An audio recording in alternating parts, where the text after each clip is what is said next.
Today we are starting with Kiambu County until tomorrow Murang'a, thereafter Nyandarua, and then Kirinyaga, and complete with Nyeri on Friday. We are very happy that we have had an opportunity.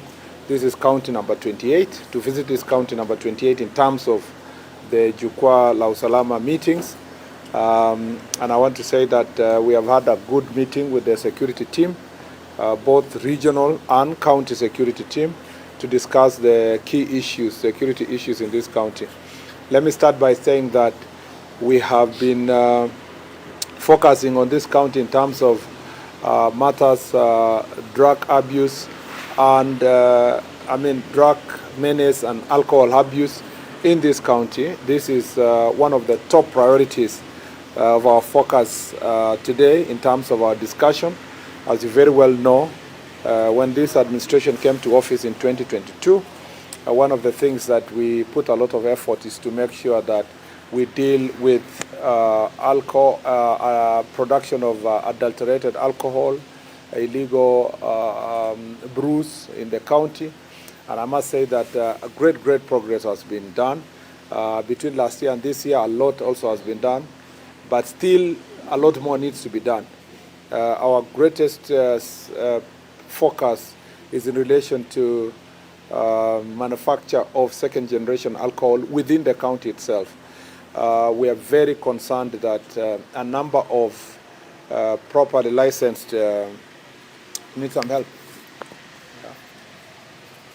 Masaidika? Okay, thank you.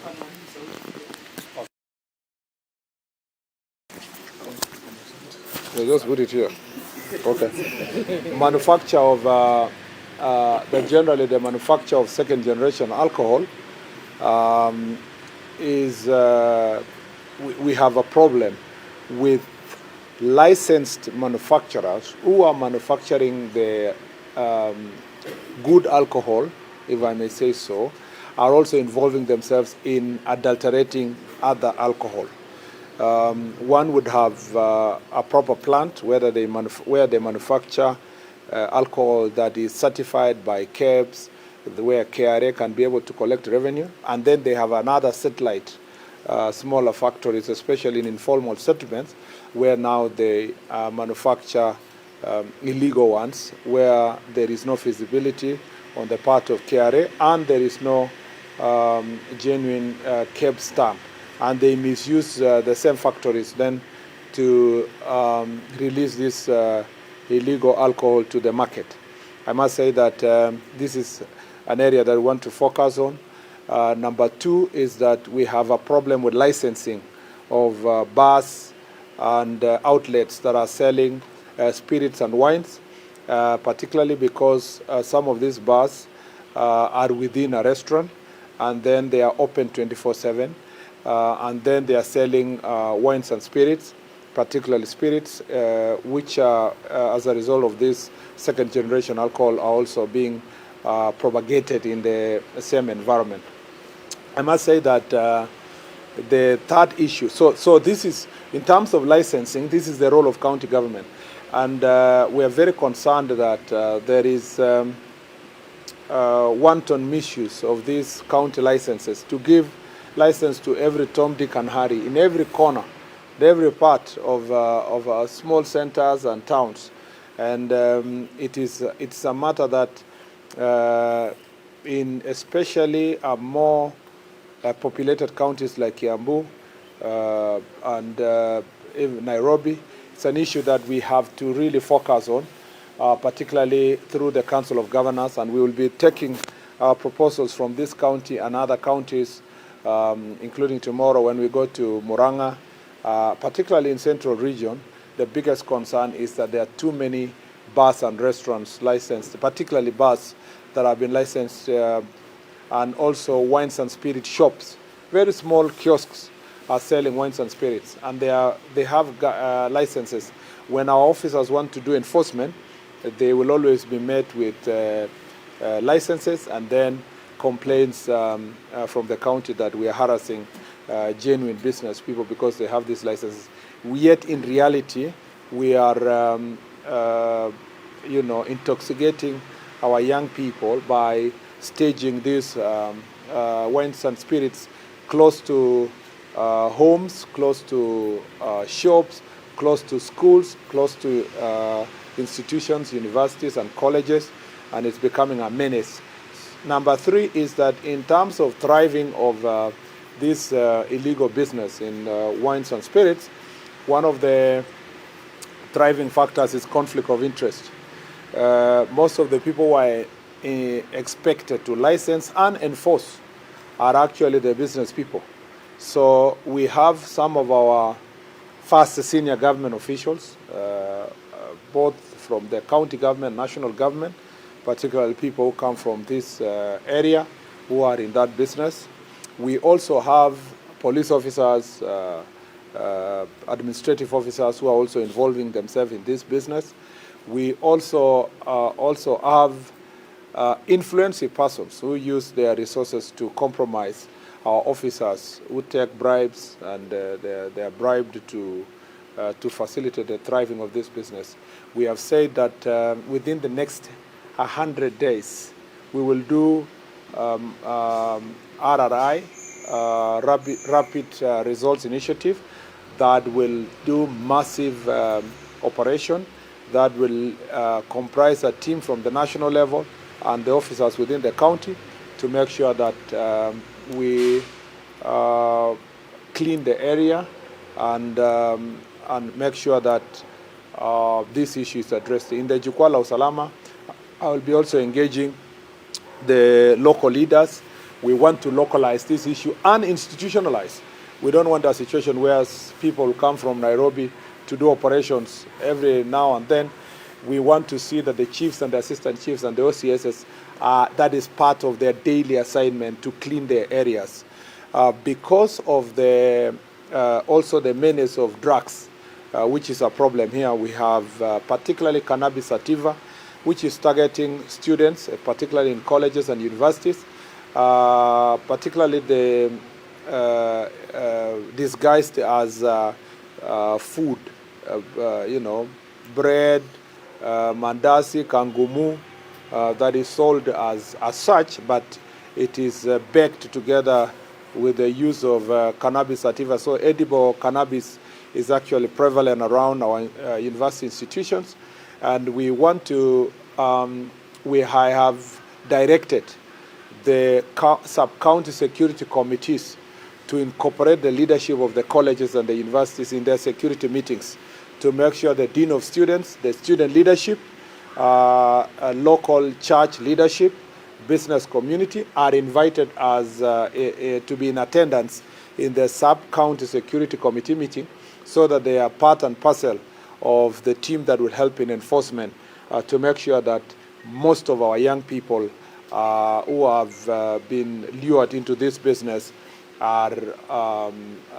as a matter of fact, salvaged from this problem. So in terms of performance of contracting of the officers, most officers will be, this is alcohol abuse and drug abuse will become one of the key indicators of their performance. And we will be going for the local community to ensure that we take a very firm decision against the officers at their locality, and disciplinary measures will be instituted against them. Officers also who have stayed in Kiambu for far too long became familiar with the environment, and they have become part and parcel of this business will be dealt with decisively. And we want also to make sure that there is, I have told the Deputy Inspector General of Police here that they must now institute transfers that are regular to make sure that nobody is getting familiarized with their local environment in a manner that they become compromised in terms of service delivery.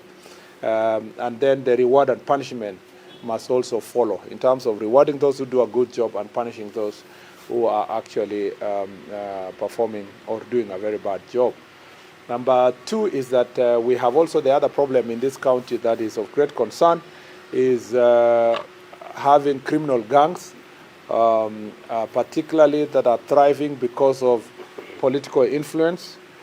those who are harassing business people, extorting from them, extorting from matatu owners, extorting from small businesses.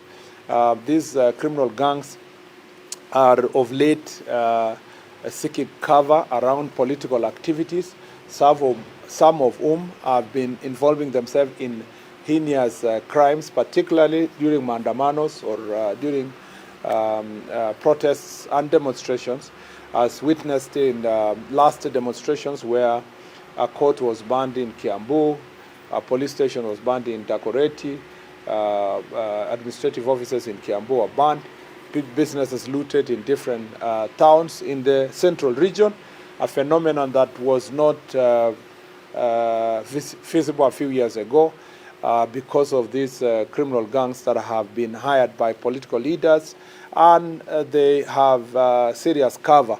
Every time they are arrested, either politicians threaten public officers, or they organize demonstrations in the name of protecting them. We are also going to be very firm in terms of arresting and prosecuting them for extortion and for harassing people, for all these criminal activities. We will also go for their leaders, and we want to tell political actors and political leaders that we are not going to compromise on anybody. As you've seen, you saw after the 25th of June protest and the Sabasaba, you saw what we did. Some of these actors who are inciting young people, we arrested them, charged them for terrorism, and they are still complaining up to now. We will remain firm. We want to ask the judiciary, the office of the DPP, to continue to be firm. We cannot succeed in the security sector alone. This sector of law, justice and order, or justice, law and order, can only thrive if we work together as a team. And we invite our judges, magistrates to take very serious stand, because a resurgence of gangs in the county, different formations of different gangs, is not going just to affect the people of this county. It's going to compromise our national security, and we are going to remain firm. The other areas of concern, some land conflict, land fraud, these are issues that we have contained, and we want to thank the Land Ministry also, because they are working hard. Some of the discussions we will have on land fraud issues will feature prominently tomorrow in Murang'a and later in Kirinyaga. But our Land Ministry is firmly on top of this issue. Other than that, I just want to say that Kiambu continues to be a very important county in our country, very thriving in terms of economic activity. Businesses here are thriving. Small and big businesses. His Excellency the President is also investing in climate works, and many young people are being engaged in also housing projects that are going on here. And we expect that over 1,400 young people that will be engaged in climate works will help a great deal to support the economy, and hopefully that as we move forward, this will also become one of the avenues that will help us address insecurity.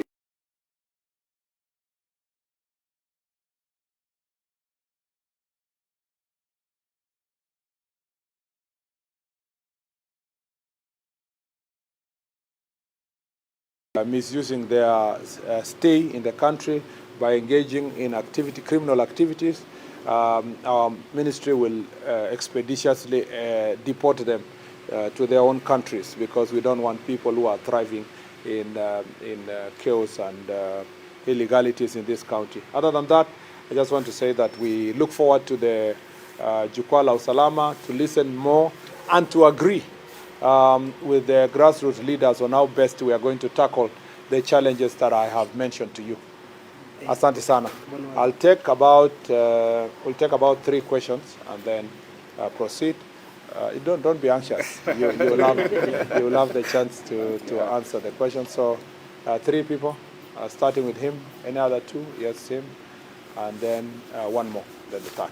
Proceed. Bwana Waziri, yangu ni kuhusu ongezeko la chang'aa ama pombe haramu ambayo inatoka kwingine. Haitengenezewi Kiambu, but imekuwa ikiuzwa huku na imeletwa in bulk. Yeah. Swali lingine la mwisho ni kuhusu compensation of Karimenu Dam. ambao watu walipatiana mashamba imekuwa for long and there is it become a security issue? Kwanza kabisa ningependa kusema kwamba hii changamoto ya pombe haramu tunakabiliana nayo. Kwanza kabisa shida ambayo inakumba hapa Kiambu ni kwanza kuna shida wale ambao wako na leseni ya kutengeneza pombe hapa Kiambu wanaharibu hiyo leseni kwa kutengeneza pombe haramu. Na pia kuna wale ambao wanaleta pombe. Unajua Nairobi na Kiambu ni kama ni sehemu moja kwa sababu ya Nairobi metropolitan area. Ile challenges yenye tunapitia kwa Kiambu pia ndio yale yanapitiwa Nairobi na zingine zinatoka Nairobi kwa sababu ya pombe haramu ambayo inatengenezwa Nairobi inakuja kuuzwa hapa kama ni kwamba ni sehemu moja ama uhusiano moja iliyopo kati ya Nairobi na Kiambu. Kwa hivyo tunapopambana na pombe haramu hapa lazima tupambane nayo Nairobi, na hivi karibuni nitakuwa na kikao hiki ya jukwaa la usalama pia na viongozi wa usalama Nairobi, tuone kwamba ni njia gani tunaweza kupambana nayo. Lakini nataka kuwaonya wale wote wako na leseni na wanatumia leseni yao vibaya, tutaondoa hiyo leseni. Aswa wale wanafanya manufacturing mambo ya pombe, viwanda yao itafungwa tena, kwa sababu tulipokubaliana kufungua viwanda hivyo tulikubaliana kwamba wale ambao wanafanya biashara halali waendelee na biashara halali, lakini kama wao watatumia ile leseni wako nayo kufanya biashara ambayo ni gushi ama ya kuumiza wananchi kwa kuuza pombe haramu, tutaondoa hizo leseni na tunawapatia onyo kali kwamba wajiingize kwa biashara inayofaa ama tutafunga biashara zao. Ile pombe inatoka sehemu zingine aswa Nairobi, tutapambana nayo kupitia Nairobi, lakini pia tunataka tuwaonye wale ambao wanauza zile duka wanauza pombe mbaya, pombe haramu, pia tutachukulia hatua ya kisheria, na tunataka county government ya Kiambu wawajibike pia kuhakikisha kwamba leseni ambayo wanapeana kwa biashara katika Kiambu ikuwe sio kwamba kila sehemu ya ile duka inauza chai kwa town yoyote hapa Kiambu. Kuna duka ya kuuza chai na chakula na mahoteli ya chai na chakula ni chache kuliko yale yanauza wine, pombe, aswa yale yanaitwa wines and spirit, na ni yote wamechukua leseni kupitia county government. Lazima county pia iwajibike kuhakikisha kwamba tunapatia leseni biashara chache, sio biashara nyingi. So I just want to say that we are putting on notice all the business people who are misusing their licenses, that we are going to close their businesses. We are going to withdraw particularly the licenses for manufacturers who are using the manufacturing licenses to have other satellite businesses, manufacturing centers, especially in slums, in places like Kikuyu or Kiambu here and Thika. We are going to withdraw your licenses if you are going to misuse it, so that you are getting adulterated alcohol, ethanol, to become part and parcel of what you are selling, so that you are making money, paying no taxes, misusing caps, stamps. We are going to ensure that those licenses are also going to be withdrawn. And when we do so, we don't want people making noise here that we are killing businesses and so forth. We want to protect the people of Kenya. On the issue of, on your concern on Karumenu, I think that's an issue that is being ably handled by the Ministry of Lands. CS Alice Wahome has been on top of that issue. I believe that as part of our ministry work is to provide support, ensure that people are patient, that we have barazas to alert or to explain to the people the procedure of compensation, but the Ministry of Lands is going to handle that issue ably together with the Ministry of Water. And I, as a ministry, we will take some of these issues back to the relevant ministries and agencies.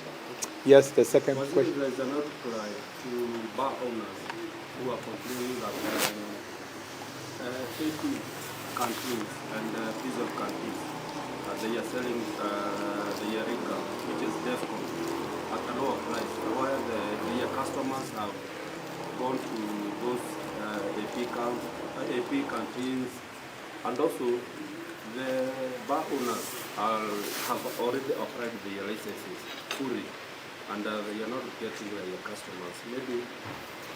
Well, I am not, my greatest worry now is not alcohol that is being sold in which corner, which is legal, you know. My biggest problem now is illegal alcohol, particularly adulterated ethanol, illegal brews that are brewed locally. People who are, pretending to be crushing can for juice, but they are busy to use it for local brews, which have not been licensed, and so forth.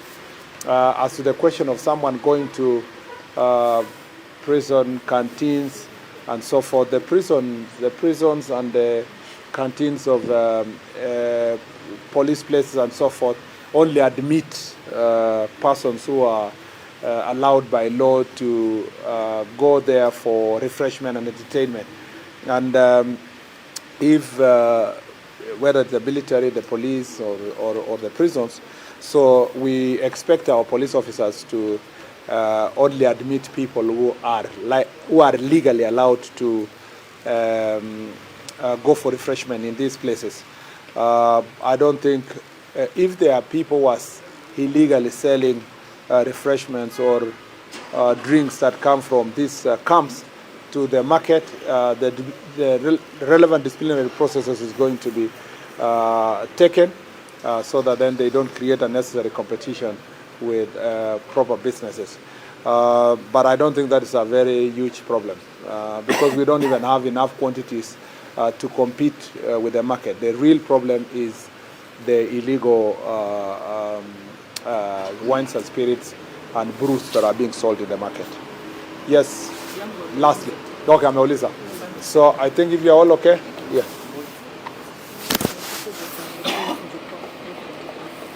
Yes. I thought I said this is the 29th, yeah?